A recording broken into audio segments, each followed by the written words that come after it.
Microsoft's up 51.5% year to date. Alphabet is the outperformer of the group, Josh, at 69.5%. So rather than try to read into the minds of these big, famous investors, just what about the idea, as you view the market, Josh? These stocks have gone up a lot this year.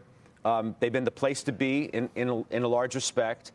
Is it time to rethink some of these things now if you look at a horizon where you see rates moving higher? I guess I don't really look at it like a rates play up or down to own the best companies in the world. And I understand why you would see some money coming out of Amazon. It's been dead money all year. And if you're running a hedge fund competitively and like trying to make money every day, every month, every quarter, it's a lot of pressure to have a large position in a mega cap stock that's going nowhere. Most people don't feel that pressure because they're not playing that same game. So I don't think 99.99% of our viewers should be reacting to 13F filings from 90 days ago, 45 days ago, as though there's some requirement that they play along.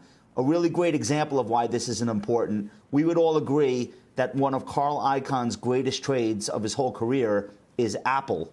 He correctly identified it was a way undervalued, mispriced security. He bought a ton of it. He negotiated publicly with Tim Cook to get them to start buying back stock in addition to the dividend.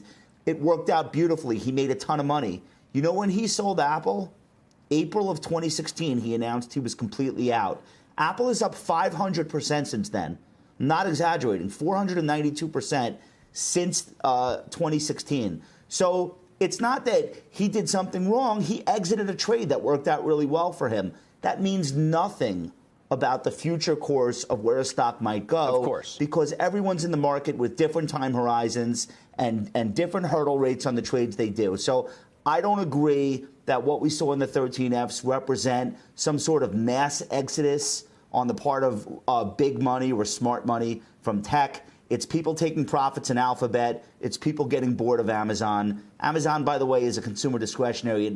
It's not even in the tech index. But you do. Neither is Alphabet, if we're going to be technical. Look, you do have to, though, consider what's going to work and what's not going to work as well as it has worked if interest rates do have a trajectory that is somewhat meaningfully higher from where we are. No, Josh, and let me say this too. Correlation, though, let me say this. Let me say this too. We're not just talking about 13Fs from big whale investors either.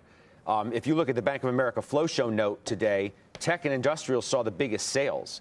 So directionally, there does seem to be a move, or at least a nervousness, or a profit taking, however you want to characterize it. Some money is starting to come out of tech.